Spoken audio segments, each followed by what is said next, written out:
Senhor, muito obrigado por estarmos na tua casa, para aprender da tua palavra. Dá-nos uma manhã abençoada na tua presença.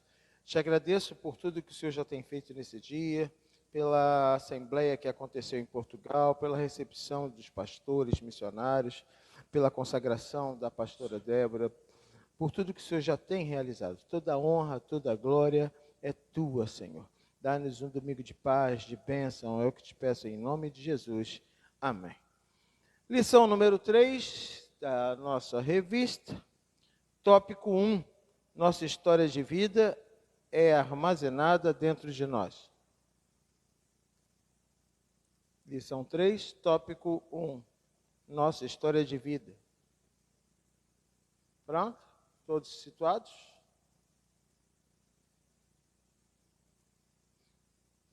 Eu vou começar lendo, porque tem uma parte muito grande aqui que é só do professor, e eu queria que você lesse. Então só preste atenção, porque não vai estar aí na revista, tá bom?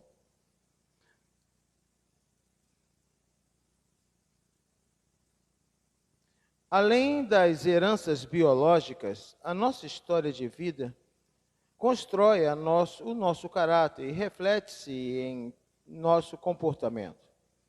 Um histórico de fome, carência, abuso, violência, desprezo, insegurança, doenças deixam marcas estampadas na alma, tais como traumas, medo, insegurança, desconfiança, complexos de inferioridade, autoestima rebaixada, baixo nível de atenção, vida solitária.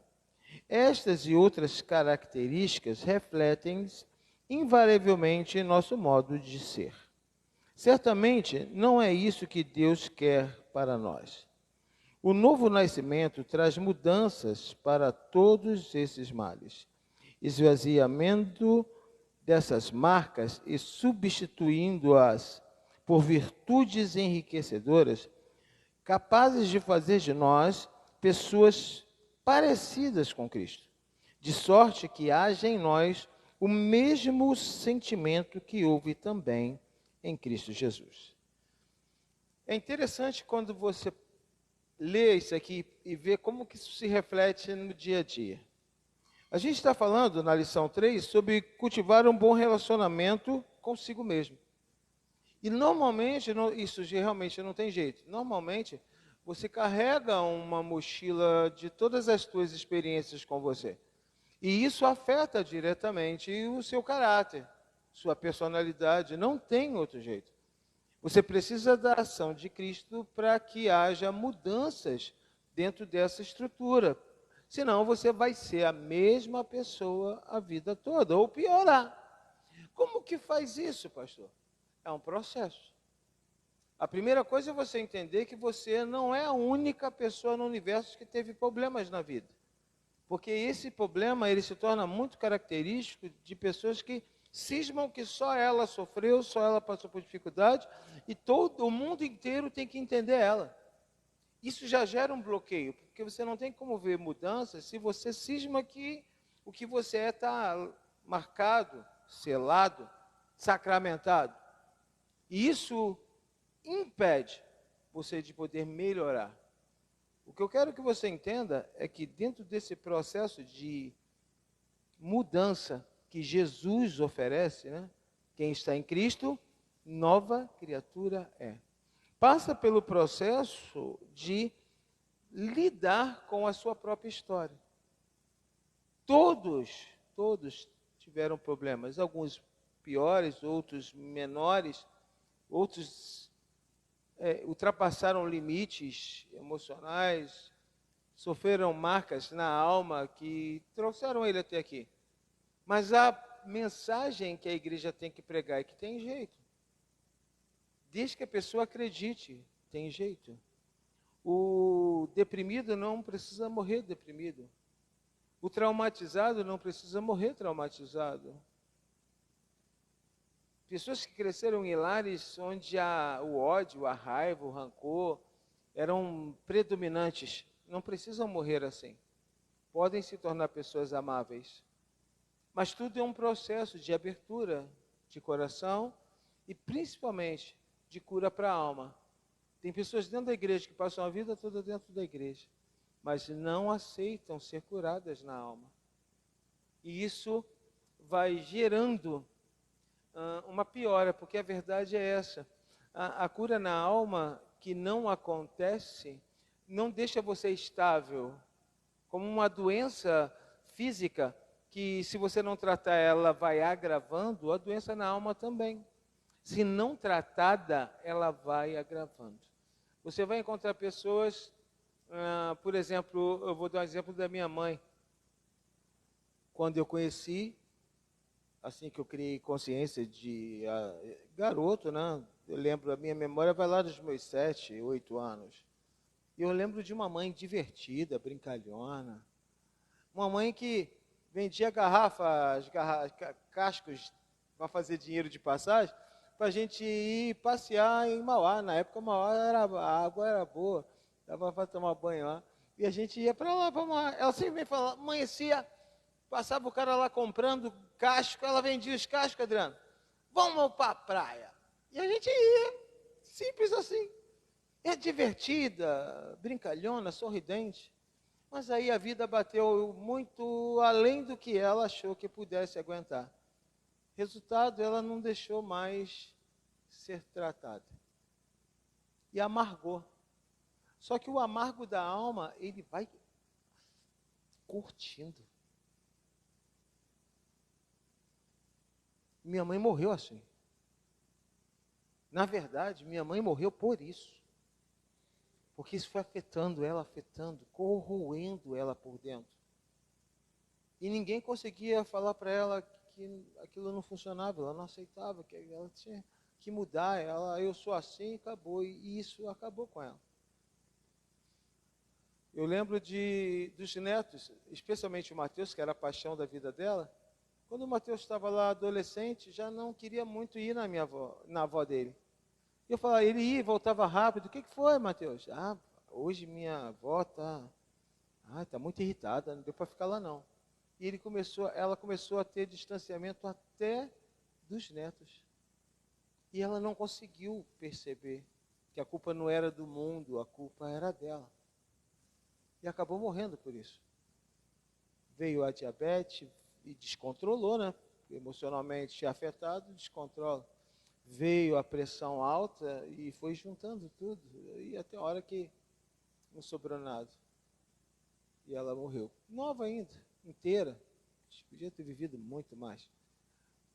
Qual a preocupação aqui? Esse recado eu tenho que dar para você. Se você acha que não pode mudar, você não vai mudar. É simples assim.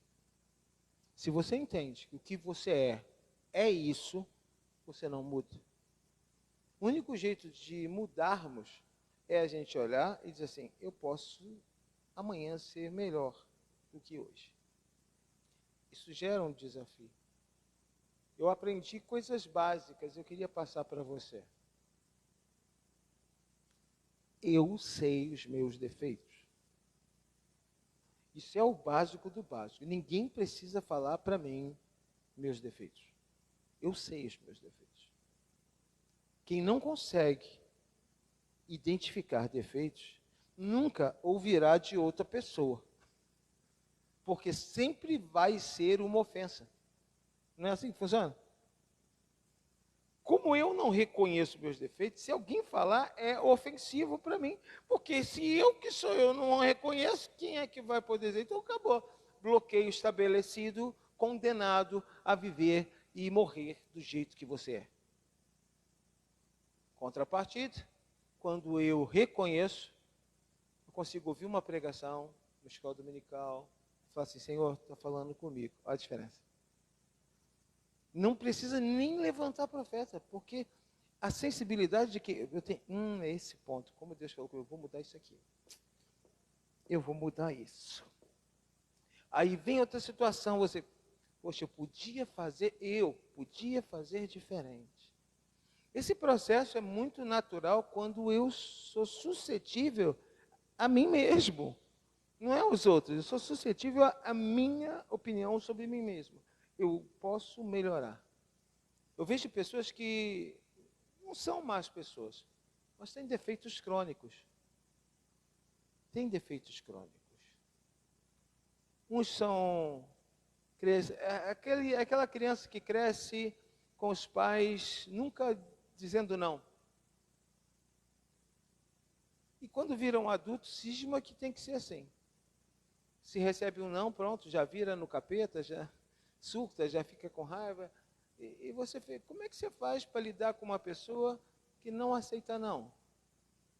Como que você faz para lidar com uma pessoa que não aceita ser corrigida? Porque nunca foi corrigida a vida toda, então agora danou-se.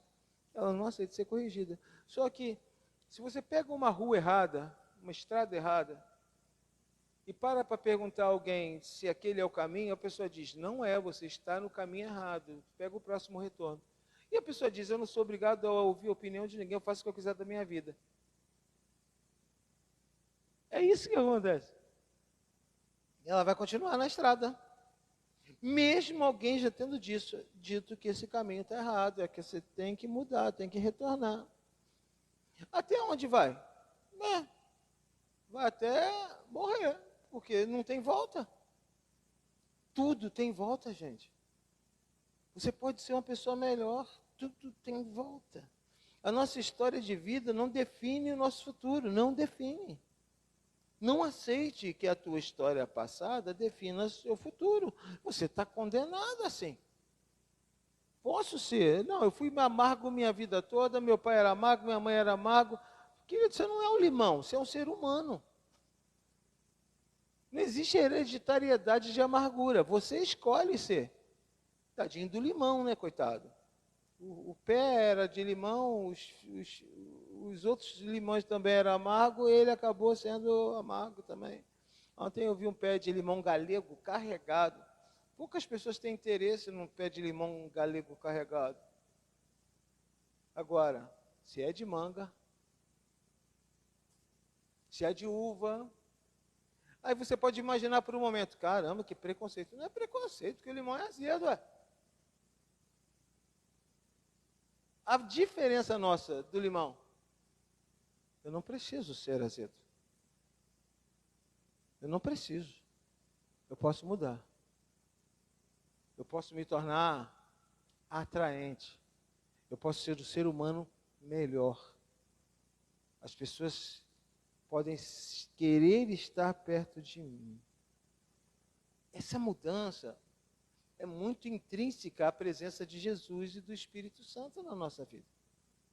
Eu preciso entender isso e assimilar isso.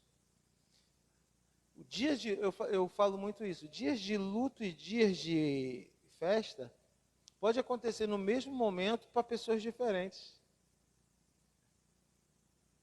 Uma mesma situação, dependendo do meu ânimo, pode ser festa ou pode ser luto.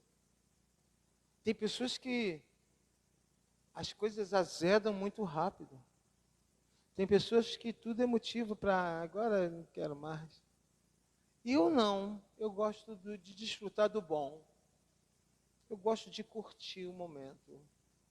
Eu não gosto de deixar ninguém tirar o meu foco daquilo que é bom. Essa manhã, estou feliz essa manhã, porque vi minha nora sendo consagrada. E o mais lindo de tudo, vi o meu filho Mateus fazendo isso.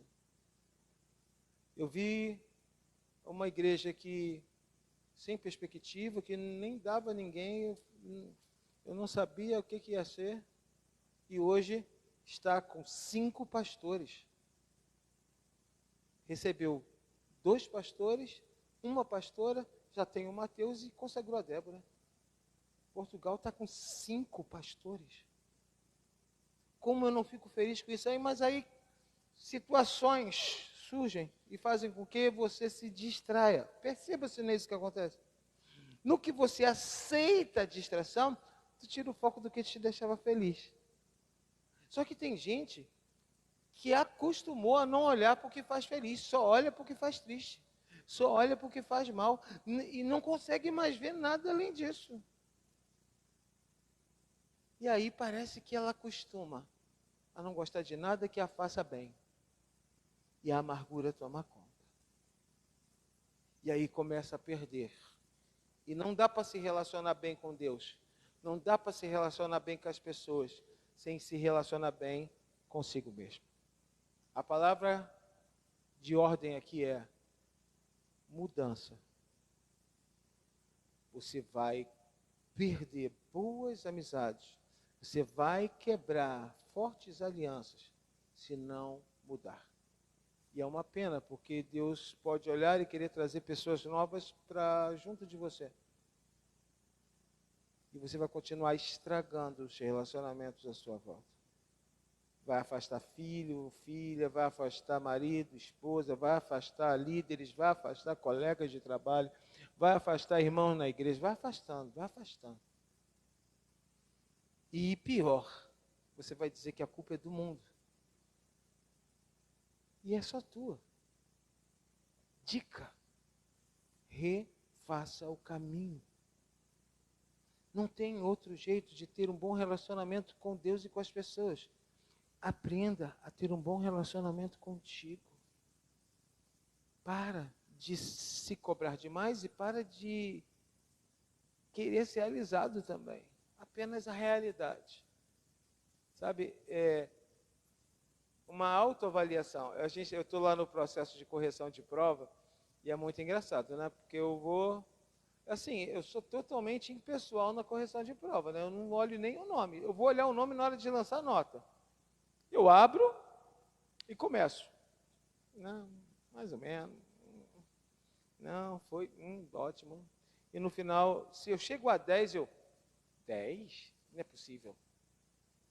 É impossível eu dar um 10 sem olhar de novo. Eu vou de novo. Não. Tem algum problema isso aqui. Aí eu vou mais devagar. Tá tudo bem. Não é possível, tá tudo bem. Quando eu chego a dar um 10, pode dar glória, seminarista. Porque eu não vi nada que tirasse. Eu fico na vontade de tirar alguma coisa, mas às vezes não dá. E aí teve gente até que postou essa semana as notas, tudo feliz. Eu fico assim, não gostei, fica queimando a minha imagem. Professor bom tem que tirar ponto, que absurdo. Mas eu entendo que quando se trata da sua própria avaliação, você quer dar 10 sem nem ler. Entendeu?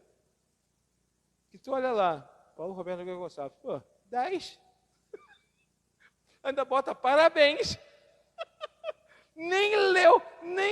Por quê? Eu vou dar nota baixa para mim mesmo? É isso. É exatamente isso. A avaliação de você. Porque está cheio de crítico de plantão dos outros. Uma autoavaliação de você. Isso está errado. Isso não é o certo. Não é possível que precisa de alguém falar para você que essa postura não está certa, que essa forma de tratar está errado. Não é possível que você não pode fazer sua própria avaliação. Isso é crescimento. Na minha situação é muito delicado, hoje na minha situação. Eu posso simplesmente não querer ser cobrado pela diretoria. Pensa comigo. Por quê, pastor? Porque eu não sou diretor. Que força a diretoria tem para me cobrar hoje? Eu não sou diretor. Eu não sou presidente e nem diretor. Você é o quê? Eu sou igual o Jasmar. Nada. Eu sou igual o pastor Fernando. Nada, sou pastor. Mas nada. E por que você responde à diretoria? Porque eu quero. E por que você se submete à diretoria? Porque eu quero. Obrigado não sou, não. Aliás, o que impede de eu aproveitar esse final de ano e falar, gente, eu quero agradecer por todos esses anos. Só que Deus, a pessoa bota muito isso, né? Ajuda, né? Porque Deus me deu novas direções para a minha vida. Eu quero novos ares. Acredito que eu já contribuí muito. Eu tenho esse discurso prontinho. Que Deus abençoe a todos. Guardarei vocês no meu coração. Aí eu saio pelo corredor. Meu sonho. Eu fico imaginando que vai ser a minha vida amanhã, quando eu acordar e não querer saber o saldo do Itaú. Não querer saber das contas. Imagine que dia lindo vai ser eu acordar sem querer saber do aluguel de congregação nenhuma. Olha a situação. Eu passo por tudo isso e não sou obrigado. Mas peraí, então por que você passa? Porque eu quero. Esse é o problema. Eu quero. E eu faço para quem? Para a diretoria, para a igreja? Não. Para Deus. Foi minha escolha. Eu me relaciono bem comigo mesmo, me relaciono bem com a igreja, me relaciono bem com uma diretoria e me relaciono bem com Deus, porque eu sei quem eu sou. Se alguém falar comigo, você não é nada, verdade. Estou de boa. O Bruno é mais que você, verdade. O Bruno chegou para mim, limpei o jardim, podei tudo, já limpei, e tirei os matos, agora tem que trazer as argilas, hein? Sim, senhor, diretor. Olha lá fora se a argila já não está lá. O diretor pediu uma ordem, rapaz. Eu sei a manha. Se é outro, eu sou obrigado a comprar argila nenhuma. Não é problema meu. Quem é o Bruno para ficar mandando eu comprar argila? Diz que não está cheio de gente assim. É gente que tem problema de se relacionar consigo mesmo. Tudo ofende, tudo agride, tudo... Mas são pessoas problemáticas. Por não conseguir se relacionar bem consigo, não consegue se relacionar bem com as outras pessoas. Mas a gente pode virar essa chave. Buscar essa leveza. O mundo todo não quer te ofender, o mundo todo quer te ajudar. Será que não dá para pensar assim? Não é mais saudável pensar assim? Se alguém te chama a atenção, você não precisa ver como inimigo, mas como alguém que está sendo amigo seu a ponto de falar a verdade. Ontem achei muito bonitinha a Lidiane aqui, eu vim orar com as meninas da Adoração em Movimento, que tem o musical delas hoje, elas ficam pilhadas. Aí eu vim ontem orar com elas aqui. Aí a Lidiane está velha, né? Porque ela está chorando à toa, menina, tá chorando à toa. Chorou à toa, velho. Ela começou a falar.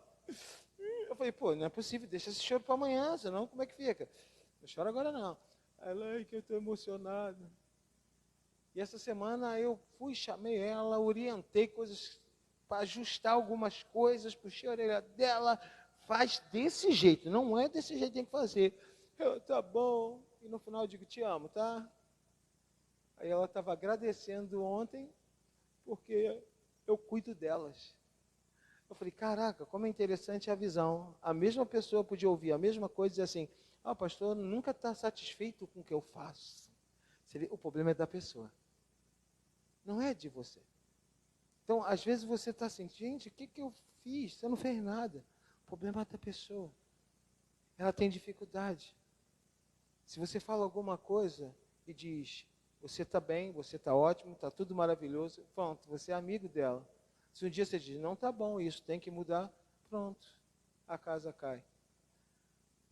Eu entendo que a vida não é boa, eu entendo que você pode ter tido uma vida ruim, eu entendo que tudo que o autor relaciona aqui, tudo você pode ter vivido, mas eu também entendo que você está na igreja.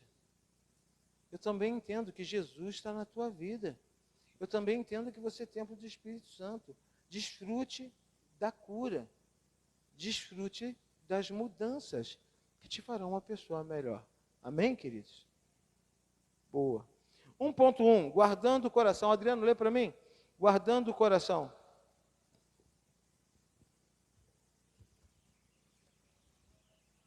1.1. Tá trabalhando, até que enfim. 1.1. guardando o coração.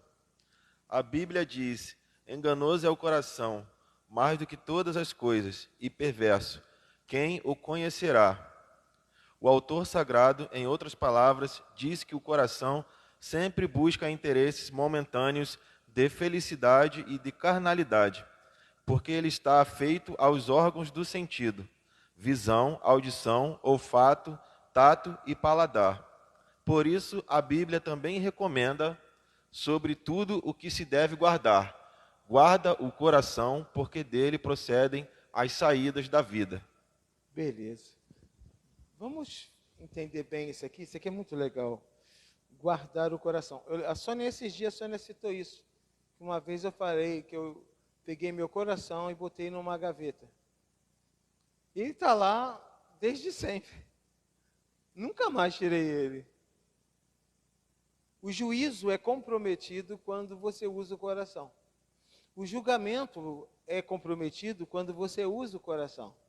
E eu vou te falar por quê. O autor diz aqui, o coração é o conjunto de emoções, sentimentos, está ligado ao natural, à parte sensível do ser humano, à satisfação da carne, dos desejos. O coração está ligado a isso. O coração, ele não gosta de dizer ou ganhar não. Ele entende que desfrute da vida. A gente tem na história, história do cristianismo, a gente fala um pouco sobre isso. O termo é edomitas. Edomitas.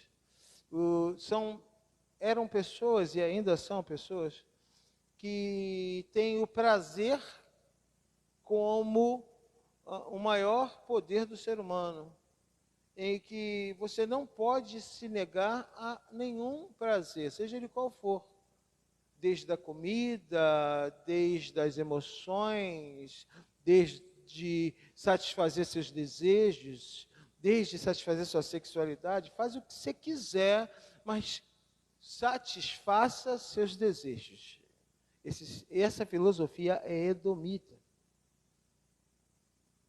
E ela é o extremo da carnalidade. E hoje a gente tem vivido isso. Pessoas que estão idolatrando sua própria carne, que fazem tudo que a carne tem vontade, desenfreadamente. E muitos estão morrendo por isso, porque não tem freio em satisfazer. Tudo que der vontade eu faço. A gente tem problemas assim, com gente que acha que comida é para comer até morrer. E literalmente vai morrer por comer. O nosso organismo não suporta. Pessoas que morrem porque o médico diz, você não pode comer açúcar. Ele, eu vou fazer o que eu der vontade. Aí está com pressão alta, você não pode encher a cara de sal.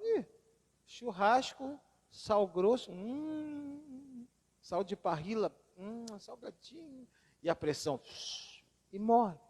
Está cheio de gente morrendo. E não se iluda, está morrendo porque chegou a hora. Não, está morrendo porque quer satisfazer a carne, sem freio. Tem que ter freio. Se o médico diz, olha, você precisa melhorar seus hábitos alimentares, você tem que cortar algumas coisas. Cara, corte. Ponto. Simples assim. Esse dia eu cheguei na geladeira, a Rosa tinha ganho os docinhos lá de festa. Uma semana os docinhos lá, Rosa, come ou dá para alguém, Rosa. Toda vez eu abro a geladeira, esses docinhos estão aqui. Não é que eu coma, mas é uma tentação desnecessária. Poxa. Eu não sei se ela deu para alguém, eu sei que os doces sumiu. Eu sei, por que, pastor? Você ia comer? Eu assim, cara, eu nunca como. Mas, sei lá, né, só de madrugada ali na carne. Aquele momento que você não está muito espiritual, 2 docinhos. Pronto. Lá vai amanhecer passando mal. Então, eu prefiro evitar. O último docinho que eu comi foi um que a Débora fez aqui na igreja, e foi um doce desse tamanho, parecia uma laranjinha de coco. Aí eu falei, só uma vez, né? E comi o doce. Que 2 dias sem conseguir levantar da cama, que a cabeça fazia assim. E nada da açúcar controlar. Nunca mais. Nunca mais. Eu vou para a festa como salgadinhos. Doce eu não como. Você pode ganhar um doce em compota lá. Ficou lá, está lá. Nem desatarrachei para olhar. Não tenho essa curiosidade, porque eu digo para minha carne, não chega perto. Mas vê se hoje o que a gente está vivendo não é uma desenfreada necessidade de satisfazer a própria carne. Tudo que teu coração pedir, dá para ele. Isso é fatal. Guarda o teu coração, porque ele é enganoso, mais do que qualquer outra coisa. E diz mais, ele é perverso. Hein? Eu fico imaginando, por que o marido trai a esposa? Porque a esposa trai o marido. Ninguém acorda de manhã, hoje eu vou trair minha mulher. Ninguém acorda de manhã, sei lá, acordei com vontade de trair meu marido. Isso não acontece. É um processo de alimentar. O coração vai, cara, é um lerdo, não te valoriza. É claro que o inimigo entra para só fomentar, né? O que já está em você. E começa. Nesse meio tempo, você começa a concordar com o seu coração. Você tem direito de ser feliz mesmo. Está aí na seca, não beija, já tem uns 3 meses. E o coração vai só te dando argumentos. Se você está espiritualmente bem, você faz o quê? Está repreendido. Se é sentimento, se é capeta, queima os dois, pronto. Mas quando não está bem, é verdade. Ali já é fatal. Isso não aconteceu em um dia ou 2. Nesse momento que o inimigo vê você muito bem concordando com o teu coração, a hora que ele apresenta. Ele não impede você de cair. Teu coração vai só desejar. O inimigo não tem poder de derrubar você, não tem poder. Ele apresenta.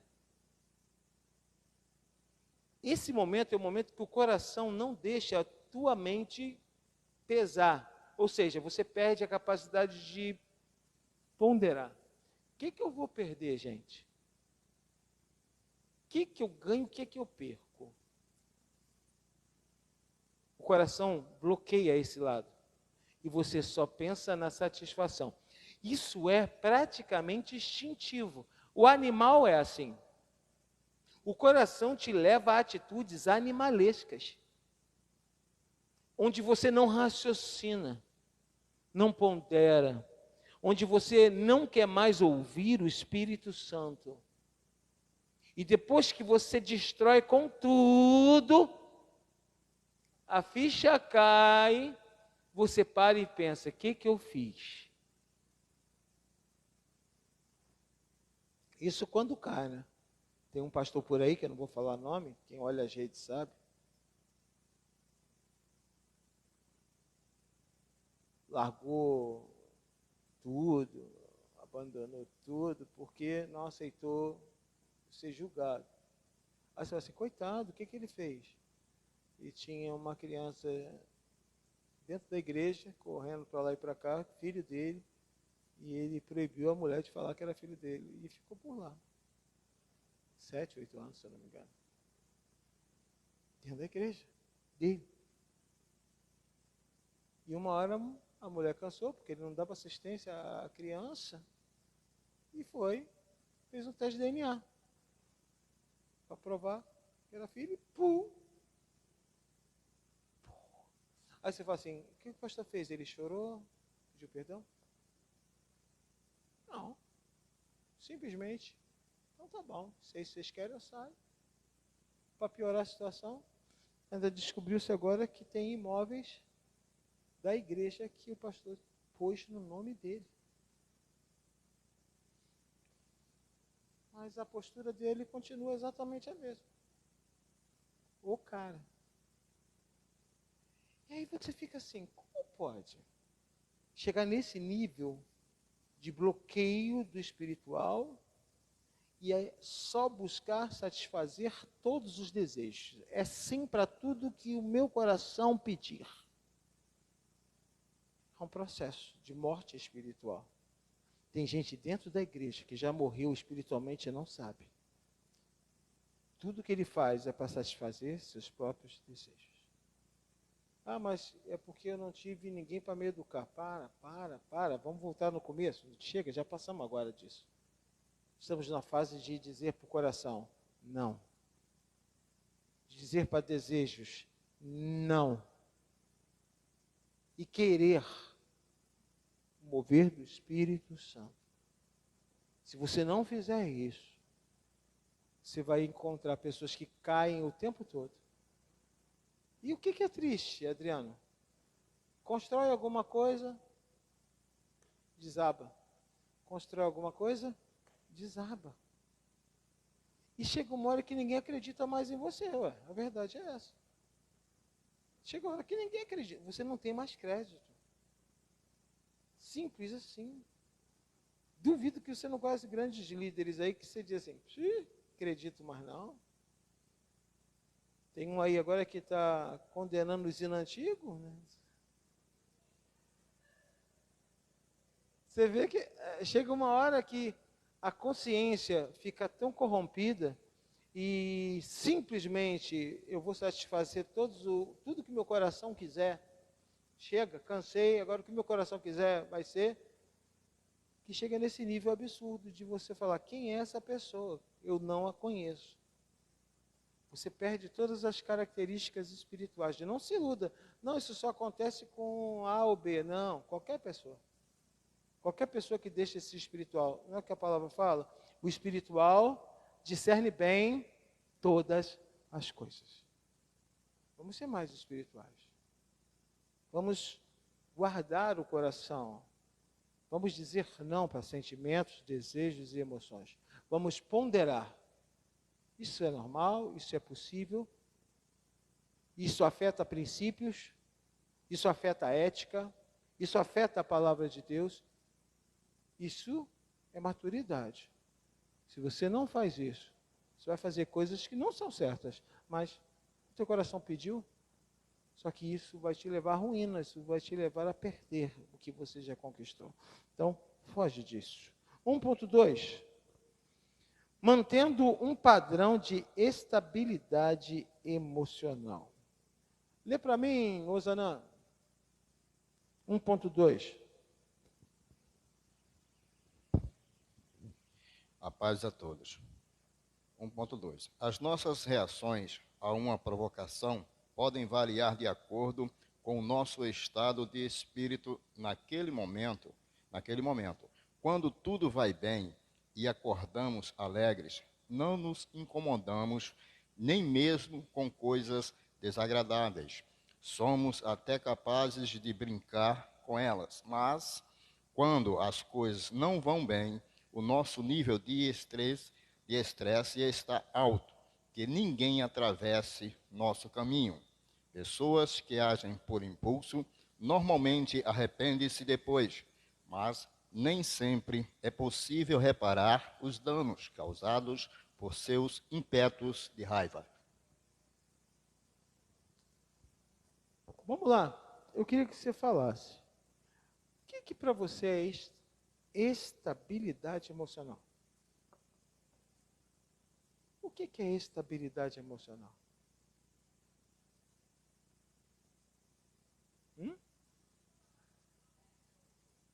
Não estourar por qualquer coisa.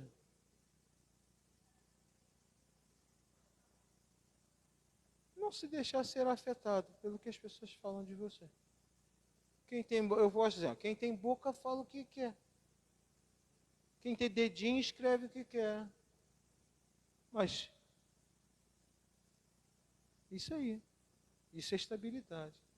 Fale. Controle das emoções. Que inclui a carnalidade, tá? Não se iluda não, tá? O coração está nesse pacote de estabilidade. Mas Oi? Perfeito, conseguir manter o equilíbrio independente da situação. Existe uma coisa chamada capacidade de discernimento. Só consegue discernir quem tem equilíbrio. No desequilíbrio, você perde a capacidade de discernir. E aí, teu juízo é comprometido. Mais, estabilidade emocional. Fala. O que você é? Oi?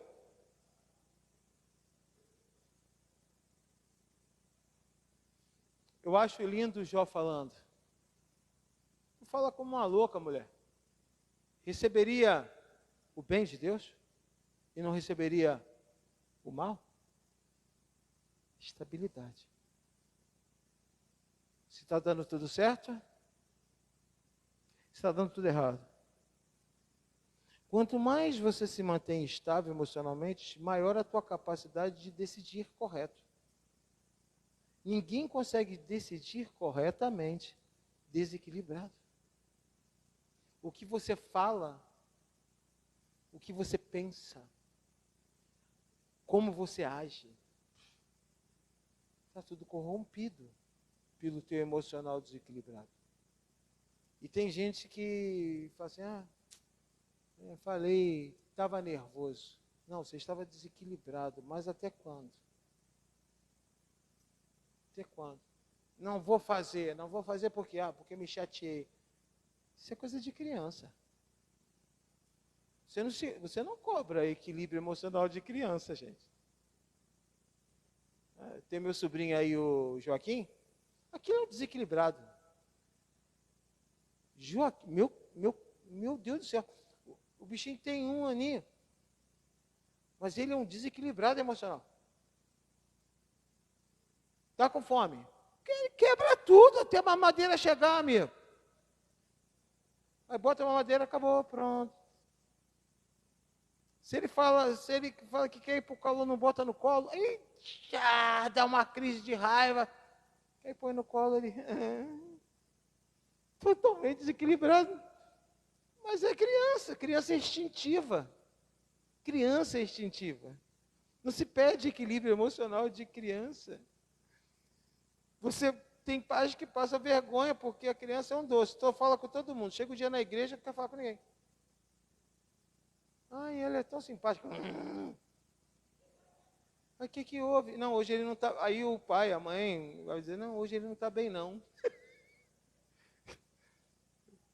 É assim, aí, sei lá, um chazinho de maracujá, uma erva cidreira, na chuquinha, para diminuir. Mas não tem muita coisa que fazer com criança. O problema é que tem adulto agindo igual criança. Fiquei nervoso. Fiz isso porque fiquei nervoso. Fiz aquilo porque fiquei nervoso. E o equilíbrio emocional de adulto? Entra onde? É muito conveniente. Eu vou agir conforme meu ânimo. Isso é muito conveniente, mas é prejudicial. Se você é um líder, tua imagem vai para o lixo. Uma hora está dando a paz, outra hora está rosnando. Quem aguenta isso? Uma hora chega cumprimentando todo mundo, outra hora chega sem falar com ninguém. Não estou bem hoje. O que eu tenho a ver com isso? Briga com o marido, desconta na gente aqui na igreja. Eu falei, como é que é isso? Não, se aborrece com os filhos. Não, vou para o culto hoje. Desequilíbrio. Mas cadê fulano? Não veio por quê? Porque se aborreceu. Coisa de criança. Criança a gente dá um tapa na orelha e manda se arrumar para ir para a escola. Vou fazer o que com o adulto? Quer que eu vá lá brigar com você? Bota a roupa, vai para o culto. E criancinha. Tem gente passando vergonha por causa do seu desequilíbrio emocional. Como resolver isso? Como resolver isso? Se a questão é o equilíbrio, eu tenho que achar o ponto de equilíbrio. Não é assim que é equilíbrio? Equilíbrio, eu acho uma medida em que eu consiga manter estável. Enquanto eu não acho essa medida, eu vou ajustando. Tem gente que não procura a medida, por isso vive desequilibrado. E ele vai justificar, você não sabe o que eu já vivi. Começa de novo aquela história, aquela ladainha que não serve para quem tem Jesus. Isso é um enjoo. Como se ninguém mais passou por nada. Você é a única bolacha do pacote que sofreu na vida, né? Mas ninguém sofreu. Esquece isso. Volta para cá. Também não é criança. Então para de agir como criança descontroladinho. Descontroladinha. Pondere. Porque você é adulto. Adulto não fala da boca para fora. Adulto pensa. Um adulto cristão, então, pensa mais. Para não ter prejuízo. Ponto. Quer falar alguma coisa? Até para falar. Tem hora certa. Tem tempo para tudo. Tem tempo para tudo. Via de regra, como eu funciono, como eu não gosto de alguma coisa? Eu fico quieto. E se me perguntar, o que foi? Eu continuo quieto. E se forçar para falar? Não quero falar sobre esse assunto no momento.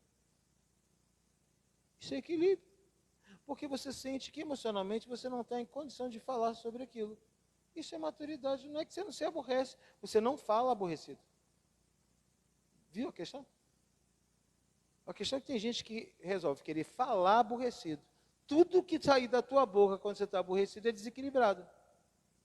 Não tem a manha, como diz o Bruno. Você vai falar. E aí, mas minha família não acredita que eu sou de Deus. Mas nem eu acredito que seja de Deus desequilibrado. Eu nem sei o que você está fazendo na igreja desequilibrado. Porque dá um mau testemunho terrível.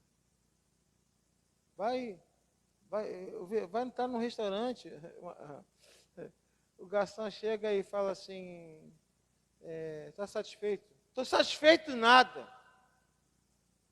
O garçom toma até um susto, né? Não tem nada a ver com o coitado do garçom. Depende, o problema é com outra situação. Mas estoura no coitado do garçom. E se o garçom falou alguma coisa, pronto, já taca tudo em cima dele. Quantas pessoas estão assim? Taca tudo em cima de alguém que não tem nada a ver com a história. Falta de equilíbrio emocional. E é interessante que o autor diz assim, as nossas reações a uma provocação podem variar de acordo com o nosso estado de espírito naquele momento. Eu tenho preocupações quando você tem pessoas que acham que são equilibradas emocionalmente. Elas acham. Por quê? Porque tudo que os outros fazem está sempre errado e tudo que ela faz está sempre certo. Isso não é equilíbrio emocional. Equilíbrio emocional você consegue saber. Eu estou chateado agora. Autoconhecimento. Se eu falar agora com você, Yara, eu vou ser rude com você. Então, não é a hora de eu falar.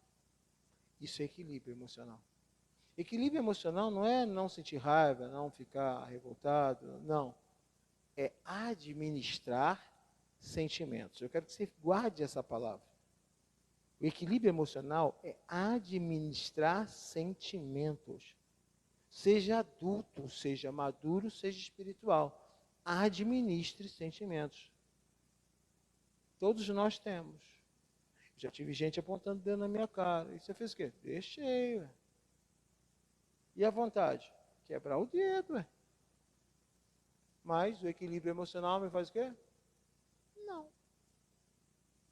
E o que é gostoso do equilíbrio emocional? Você larga só um lado errado. E pode pedir, Senhor, julga a minha causa. Uma vez alguém falou comigo, não, vou pedir Deus para julgar a causa. Se eu fosse você, não pedia, não. Vai sobrar para você também. Vai sobrar para você também. Não é melhor você primeiro se ajeitar para depois falar com Deus. Porque se Deus vier para julgar a causa, vai sobrar para os dois lados. Hein? A pessoa não tem essa noção. Eu já tive gente pensando muita coisa ruim da igreja, muita coisa ruim de mim. Você não tira satisfação, isso é uma besteira, gente. Eu não sei quem inventou esse negócio. Eu lembro da pastora ainda lá no comecinho, na garagem. Estavam falando um monte dela. Ela subiu na bicicleta e foi tirar satisfação. Eu falei, você tem certeza, Rose? Você acha que vai dar certo isso? Não, quero ver. Eu falei, todo mundo vai dizer que não, é verdade. Todo mundo vai dizer assim que não, que é o inimigo furioso. E ela subiu na bicicleta e foi na primeira casa, foi na segunda e foi na terceira. Resultado? Não, jamais, pastora, inimigo furioso. E negou de pé junto que tinha falado alguma coisa. Chega ela suada, descabelada na bicicleta. Eu olhei para ela. E aí? Tudo resolvido? Nada resolvido, todo mundo negou. Está se sentindo melhor agora? Não, estou com mais raiva. Ajudou? Agora toma um banho para se livrar desse calor e aprenda a botar na mão de Deus em vez de querer resolver com a sua mão. Isso, ó, lá na garagem ainda. Eu não sabia que era só o começo das aflições. Hoje, já postaram coisas nas redes sociais sobre mim que eu nem li, Jujubim. Pastor, botaram lá um monte de absurdo a teu respeito. Nem curiosidade de abrir para ler eu tive. Por quê? Porque não ia mudar a minha vida. Equilíbrio. Equilíbrio. Homens e mulheres de Deus, busquem o equilíbrio emocional. O inimigo vai perder todas as vezes que aprontar contra você. Por quê, pastor? Porque ele depende do teu desequilíbrio. Já que o espiritual discerne bem todas as coisas, o inimigo precisa que tu desequilibre, para ele entrar forte e conseguir tirar alguma vantagem. Mas se você mantém o equilíbrio, eu acho lindo, Jesus. Você é bom. Bom é o Pai. O que você vai falar de você? Você é o rei de Deus? Você que está falando. Incrível. Lança-te daí. Não é nada, rapaz. Não tentarás sem o teu Deus. Está com fome? Nem só de pão viverá o homem. Jesus deixa tanto exemplo de equilíbrio. Vamos apedrejar a mulher que foi pega em atos de adultério. Ele abaixa. Começa a escrever no chão, diz a palavra. Tá bom, quem não tem pecado, né? Atira a primeira pedra. Diz, quando ele levanta, não tinha mais ninguém, só a mulher. Mulher, cadê teus acusadores? Olha o equilíbrio. Senhor, todos foram embora. E aí entra o equilíbrio de novo. Eu também não te condeno. Só vai.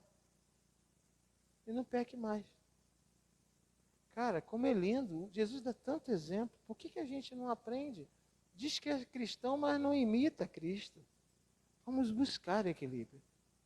Equilíbrio emocional nos torna capazes de nos blindar contra qualquer ataque do inimigo.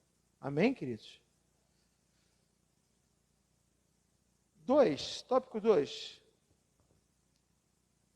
Lidando com os conflitos interiores. Lidando com os conflitos interiores. Eu vou ler aqui, porque tem metade do parágrafo, está só aqui nessa revista, mas eu queria ler também. Então, vou ler, só preste atenção na parte que não está aí na revista do aluno. Muitos são os tipos de conflitos interiores. Como exemplo, citamos a dúvida, indecisão, culpa, medo, insatisfação, vergonha, frustração, ira, remorso, incapacidade de superação. Há, no entanto, uma lista da qual podem ser acrescidas outras tantas emoções. Os conflitos interiores apresentam vários desdobramentos. Eles são benéficos na medida em que nos movem em direção a uma superação, que resulta em crescimento, realização e outros benefícios. Muitos talentos criativos, aliás, nasceram de pessoas que buscavam vencer conflitos interiores. Entretanto, os conflitos interiores podem ser maléficos quando limitam nossa atuação em qualquer área. Eu lembro de uma moça que fez faculdade comigo, menina boazinha, trabalhadora, mas o que aconteceu com ela? Ela tinha um problema enorme com ela mesma. Ela trabalhava numa empresa grande, num laboratório, e a gente falando sobre crescimento, promoção, ela, cara, eu sei que eu não vou muito longe, né? Preta, pobre, feia. Cara, a gente tomou um susto, achando até que ela estava brincando quando ela falou isso. E ela falou, não, cara, eu tenho consciência de quem eu sou. Mas falou com uma convicção de que, tipo assim, eu sei quem eu sou. Eu sou preta, eu sou pobre, eu sou feio, então o que vier é lucro. E, cara, na hora eu falei assim, cara, você está muito errada. Eu também sou preto, eu também sou pobre, só não sou feio, mas... Não, estou brincando, na época eu falei também para ajudar ela que eu era feio, mas eu sei que eu não sou. Cada dia que passa, está mais bonito. Estou igual o vinho, melhorando todo dia. Eu falei, negativo, eu vou chegar onde eu quiser chegar, eu vou na altura que eu quiser ir. Você tem que mudar isso. E foi interessante porque ela tinha convicção. O que foi aí, gente? Todo mundo olhando para trás.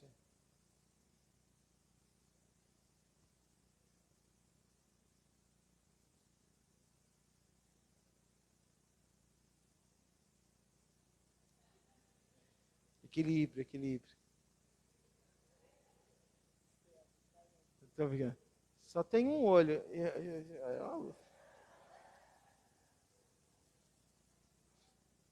Se equilibrar com dois... Não vou falar nada não, porque eu só estou com um olho também. Nasceu uma nata no meu olho. Esse aqui eu não enxergo não, só estou chegando com esse. Se eu fecho assim, ó, não vejo nada, só um vão, um embaçado.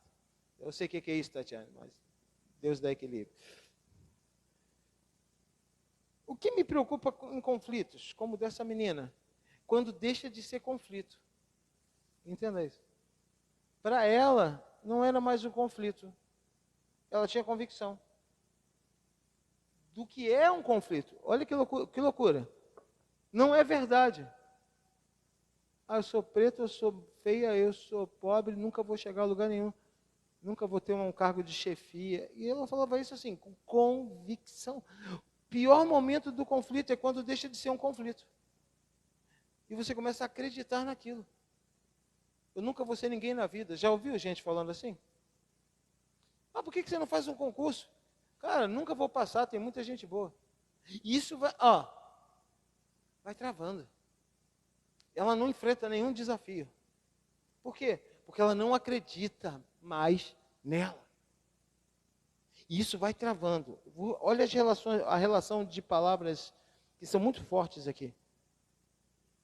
Dúvida, indecisão, culpa, medo, insatisfação, vergonha, frustração, ira, remorso, incapacidade de superação.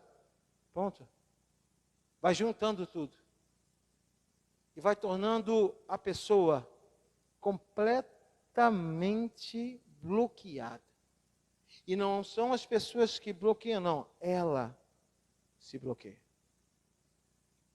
Ela trava. Ela congela. Ela não consegue mais vir. Ana, se você quiser sentar, Ana Cláudia, fique à vontade. Você está agitando aí, eu estou tirando meu foco daqui. Muito obrigado. Quando eu entendo o bloqueio, é mais fácil de tratar.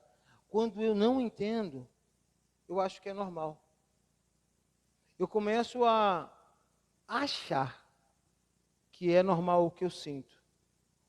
o medo de tentar, a incapacidade de acreditar em si mesmo. Isso vai gerando um bloqueio. Eu não consigo mais acreditar que eu posso. A incapacidade passa a fazer parte da minha vida. E eu passo a achar, olha que a diferença. Eu passo a acreditar que eu sou incapaz. Eu sou incapaz. Quando isso acontece, eu não consigo ir mais.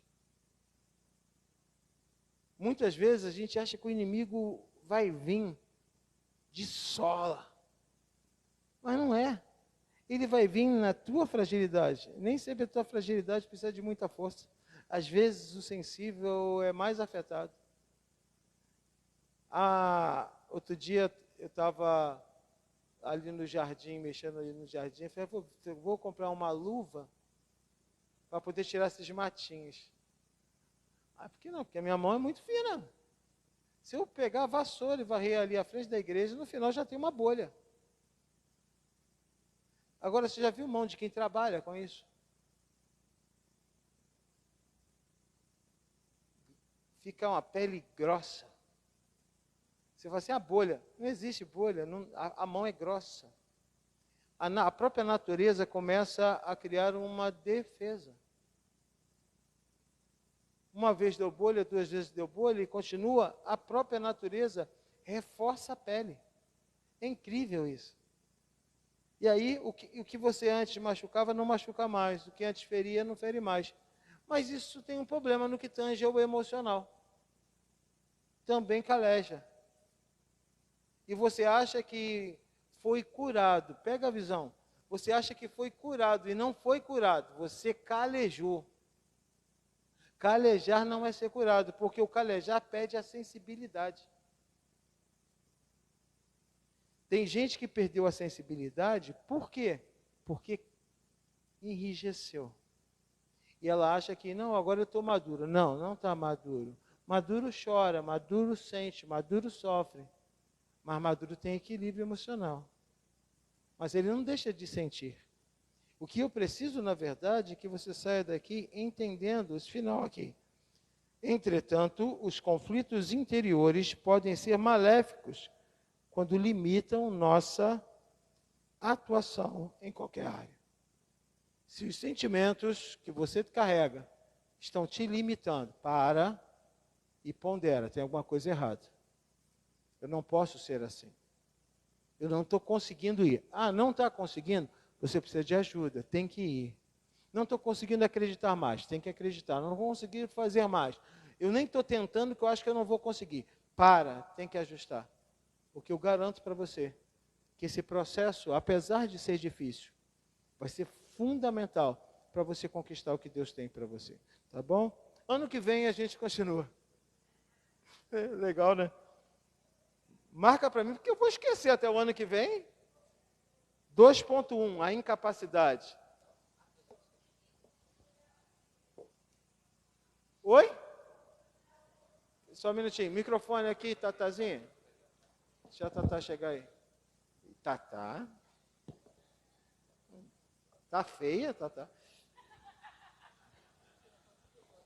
Essa frase que o senhor disse por final aconteceu comigo aos 5 anos de idade. E eu ouvi do meu pai e da minha avó. Eles chegaram para mim e disseram assim: Carmen, você nunca vai ser nada. Você não tem capacidade nem para o casamento, porque mulher pequena e mulher magra nunca vai casar. E isso ficou dentro de mim até os meus 50 anos. Eu não olhava para ninguém. Eu via isso tudo dentro de mim e ficava sempre pensando que o meu pai disse é verdade. Aí ele, e nem para dona de casa você vai prestar. Aí o que eu fiz? Quando eu cheguei aos 30 e pouco, eu falei assim, pelo menos dona de casa eu serei. Aí saí desenfreadamente a limpar. Eu só vivia para limpar, buscando tudo. E essa coisa ficou dentro de mim até agora, um prezado momento, quando eu conversei, como eu estava falando hoje lá no café, quando eu cheguei para a Tatiana e consegui desabafar isso. Eu nunca tinha falado isso para ninguém. E, de repente, a Tatiana foi me mostrando. Ela, Carmen, você não é faxineira. Você não tem esse título, mas eu tinha isso comigo. Eu sou a Carmen da faxina. E, sim, essa dor marcou, mas hoje, graças a Deus, em 3 meses, o que durou 50 anos, em 3 meses, eu botei para fora e hoje eu digo, a Carmen da faxina morreu. Glória a Deus. Glória a Deus. Meu Deus. Eu digo uma coisa para você, Carmen. A prova que morreu é você pegar o microfone e falar. Eu acredito em cura, sim. Você sabe o que era e diz, não sou mais. Isso é cura. Deus abençoe, Carmen. Feliz por fechou com chave de ouro essa nossa aula de hoje. Glória a Deus. Senhor, muito obrigado por estarmos na tua casa. Senhor, quando estudamos a Bíblia, queremos pôr em prática o que estudamos. Que ponhamos em prática. E que seja para tudo para a glória do teu nome. Em nome de Jesus. Amém.